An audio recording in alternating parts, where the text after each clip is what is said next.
Selamat siang teman-teman semuanya. Di sini kami dari kelompok 6 yang terdiri dari Kak Faujan, Kak Fahri, saya Lita, kemudian Kak Romauli dan Kak Nindi ingin membahas mengenai pembuatan aplikasi kuesioner ITBSC menggunakan framework Laravel. Namun sebelumnya kita perlu mengenal terlebih dahulu apa sih Laravel itu sendiri. Laravel merupakan framework atau platform yang berfungsi untuk mengembangkan aplikasi web dengan bahasa pemrograman PHP.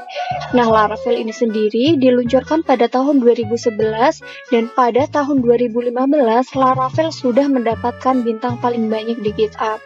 Untuk cara kerja Laravel sendiri itu tidak jauh beda dengan framework lainnya, yaitu menggunakan MVC, di mana modelnya mewakili bentuk data tempat aplikasi beroperasi. Kemudian view-nya sebagai template yang membuat data model dapat dihubungkan dan ditampilkan dan dapat dimanipulasi oleh controller. Kemudian untuk controller itu sendiri yaitu berinteraksi dengan model. Lalu kenapa sih kita perlu menggunakan framework Laravel ini? Yang pertama yaitu adanya kemudahan dalam pengembangan aplikasi web, di mana Laravel menyediakan banyak fitur dan alat bantu untuk mempermudah pengembangan aplikasi web seperti routing, migrasi, database, dan autentikasi. Kemudian yang kedua, adanya dokumentasi yang baik, di mana Laravel memiliki dokumentasi yang jelas dan detail sehingga mempermudah pengembangan aplikasi. Kemudian yang ketiga, kebutuhan keamanan yang terpenuhi, di mana Laravel menyediakan berbagai fitur keamanan seperti proteksi SQL injection dan XSS melalui bantuan middleware dan alat bantu lainnya.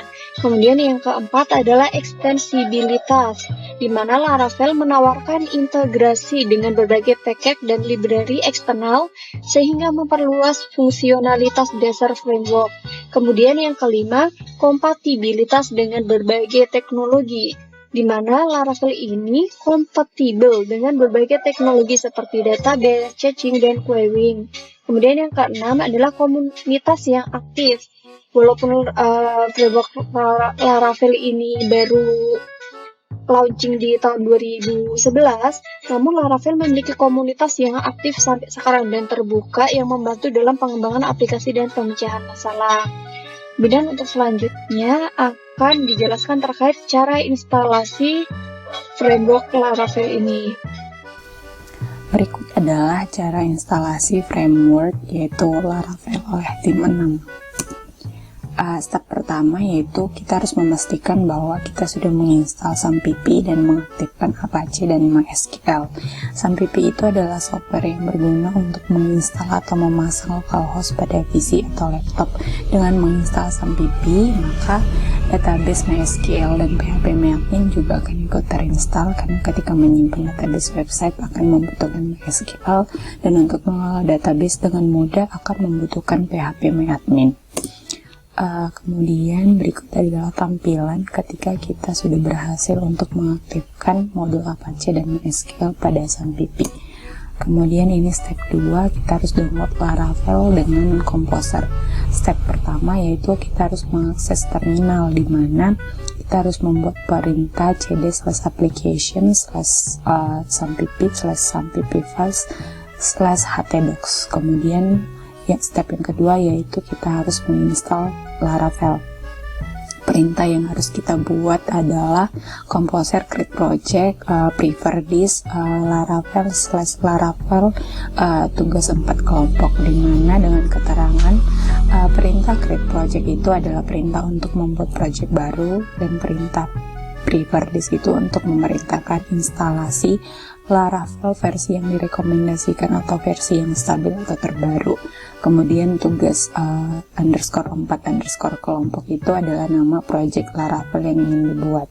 Kemudian step ketiga, kita masuk ke folder Laravel yang sudah dibuat dengan perintah cd tugas _4_ kelompok. Kemudian step yang keempat, kita jalankan project dengan perintah php artisan serve. Kemudian pada step yang kelima, kita harus mengakses alamat localhost 8000 pada web browser. Berikut adalah contoh gambar dari instalasi Laravel step kedua. Kemudian ini adalah setelah kita berhasil untuk melakukan step yang terakhir, yaitu step 5, dimana kita mengakses alamat localhost 8000 pada web browser. Sekian, terima kasih. Permasalahan yang dihadapi dalam pengembangan aplikasi menggunakan PHP natif diantaranya, yang pertama adalah dokumentasi pemrograman yang tidak jelas, karena PHP natif dibangun atas dasar pemahaman masing-masing programmer. Belum tentu programmer tersebut memiliki pemikiran pemrograman yang sama, sehingga sulit ketika dibuat dokumentasi. Padahal, dokumentasi merupakan hal yang penting diperlukan untuk maintenance maupun upgrade program. Yang kedua, tidak cocok untuk proses bisnis sistem yang luas, karena kode program yang tidak terstruktur, sehingga akan kerepotan untuk pengembangan aplikasi dengan proses bisnis yang luas. Yang ketiga, tidak adanya coding style konsisten, sehingga apabila sistem dikelola oleh banyak programmer, maka akan ada perbedaan dalam penulisan source code. Yang keempat, tidak ada pengamanan secara default seperti pada framework, sehingga kita harus membangun sendiri sistem keamanannya. Selanjutnya adalah solusi yang ditawarkan dengan mengembangkan aplikasi berbasis framework. Yang pertama adalah kemudahan dalam pembuatan aplikasi dengan adanya fitur code generator yang dapat mempercepat dan mempermudah proses pengembangan. Yang kedua adalah dokumentasi yang lebih baik daripada native code, karena framework sudah menggunakan konsep MVC sehingga file-file tersusun dengan baik. Yang ketiga adalah kemudahan membaca source code karena cara pengkodean yang sama dengan menerapkan coding style konsisten. Yang keempat adalah framework sudah memiliki fitur keamanan secara default. Contohnya pada Laravel sudah dilengkapi fitur keamanan mulai dari SQL injection, autentikasi, hingga validasi data dengan baik. Yang terakhir adalah cocok untuk pengembangan sistem dengan proses bisnis yang luas, karena proses pengkodean yang lebih efektif dan efisien dengan desain pattern dan coding style konsisten, sehingga sangat memungkinkan untuk dilakukan pembuatan aplikasi dalam skala besar dengan banyak programmer secara bersamaan. Nah, selanjutnya kami akan menjelaskan tentang bagaimana codingan yang telah kami buat bekerja dan cara merunning codingannya. Nah, pertama kita ke link repositorinya. Linknya sudah kami sertakan di dokumen tugas. Lalu kita akan cloning repositori tersebut. Ini saya contohnya buat clone di folder binus. Sebelumnya kita harus sudah menginstal Git dulu. Kalau misalnya belum, nggak bisa ngegunain command Git. Ini saya buka di cmd command line, git clone ini link cloningnya, dan ini sedang proses cloning. Nah, ini sudah selesai.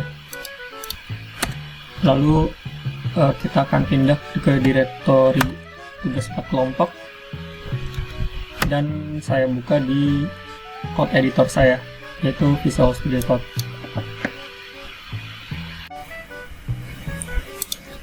Nah, dari hasil cloning sudah banyak tergenerate ya file-file. Kebanyakan ini dari template-nya Laravel. Yang kita perlu fokuskan itu hanya MVC-nya aja ya di sini paling. Yang pertama itu ada controller, dia tersimpan di directory app http controller. Nah, ini kebetulan kita hanya ada 3, 4, 5, 6, 7 controller. Controller kan bertanggung jawab untuk nge-handle request dari user ya. Dari out controller untuk proses login akan di-handle di sini. Lalu untuk ini sebenarnya base controller hanya untuk extend beberapa library yang diperlukan. Lalu ada dashboard controller. Ini untuk redirect ke halaman dashboard. Dimensi, ada pertanyaan, ada questionnaire controller, sama terakhir user controller.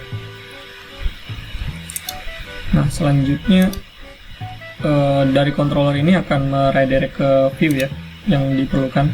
Contohnya ini untuk di user controller ada proses nge-insert user. Ini akan nge-redirect ke halaman user di page user add ya. Nah, gimana file user? Nah, itu disimpan di directory resource views. Nah, ada dua, layout dan pages. Layout itu menyimpan semacam kayak master template-nya. Ini akan digunakan di semua halaman, jadi tidak perlu repot-repot mengimport satu-satu di semua halamannya. Ini kita ada footer, ada master bullet, ini lebih ke main kontennya.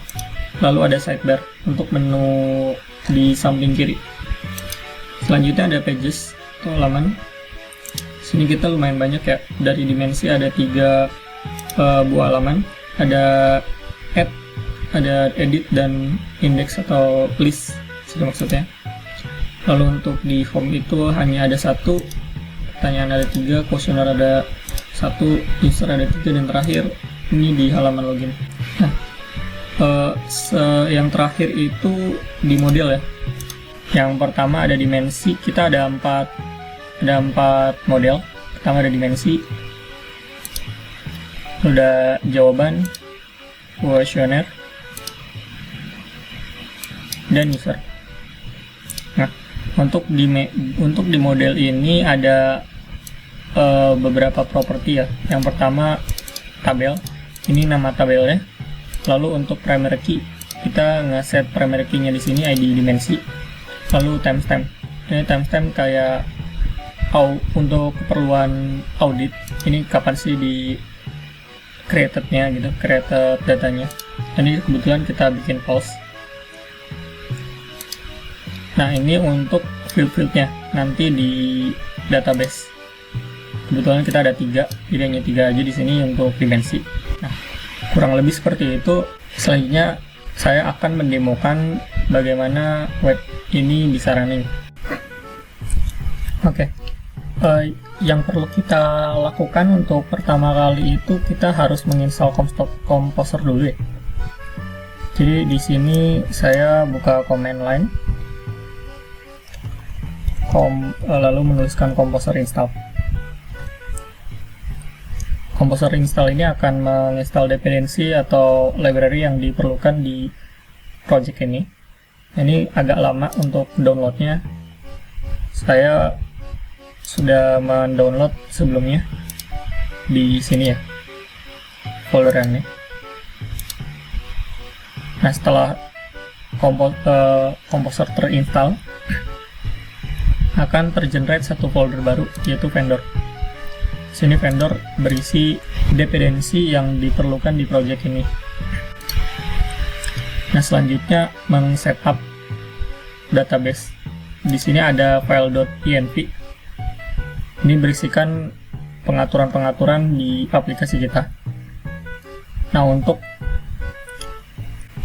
di sini hanya perlu mengubah di database connection aja, yaitu di database name. Saya ubah jadi dbti_bsc. Nah, selanjutnya untuk nge-import database ya.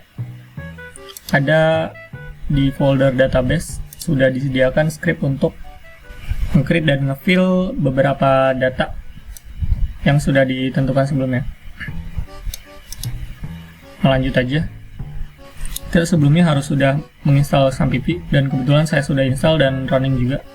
Ini saya buka aja adminnya, tab admin, dan ini udah terbentuk ya database-nya.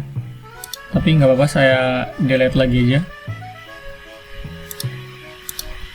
untuk keperluan demo. Nah, ini database saya drop dulu. Ini sudah hilang harusnya. Nah, ini sudah hilang. Lalu saya import. Sini saya copy.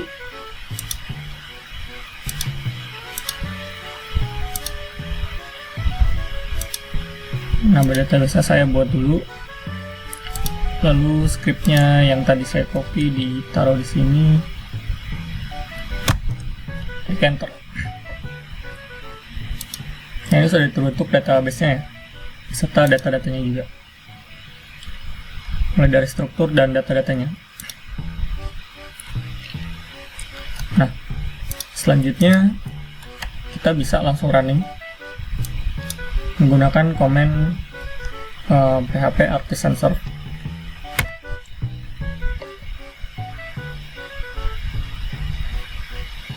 Nah, ini sudah berhasil running. Ini kita buka aja di localhost.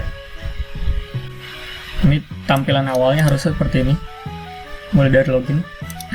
Ini saya coba login dulu. Login. Nah, ini berhasil login ya. Ini kami tambahkan satu halaman dashboard. Nah, di menu kirinya itu ada 4 menu utama ya. Yang pertama dimensi, pertanyaan pengguna, sama jawab kuesioner. Nah, untuk dimensi ini seperti master data, kita bisa ngelihat, nge-edit, hapus, dan lain-lain kayak CRUD. Yang pertama kita demokan untuk tambah dimensi contoh bobot 1.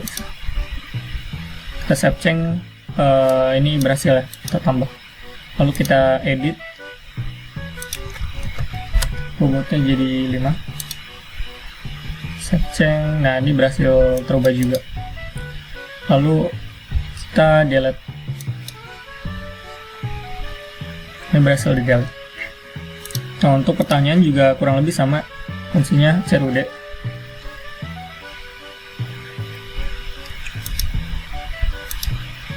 Lalu untuk pengguna juga. Nah, kalau untuk pertanyaan ditambah data, dia ada relation ke tabel lain ya, tabel dimensi yang sebelumnya udah dibuat.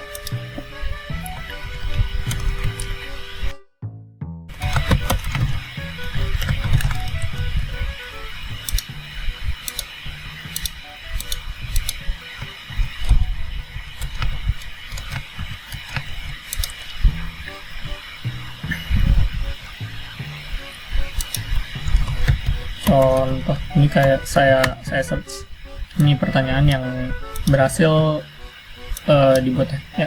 Ini pertanyaan yang barusan saya buat. Terakhir untuk pengguna, ini user loginnya belum ada perbedaan role ya.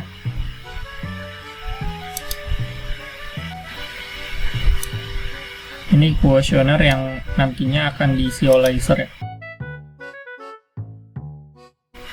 Ini kita bisa milih. Ini saya coba asal dulu deh.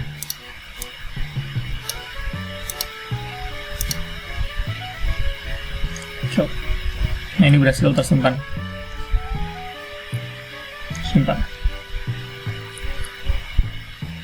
Mungkin cukup itu saja yang dapat saya demokan. Kurang lebihnya mohon maaf. Terima kasih.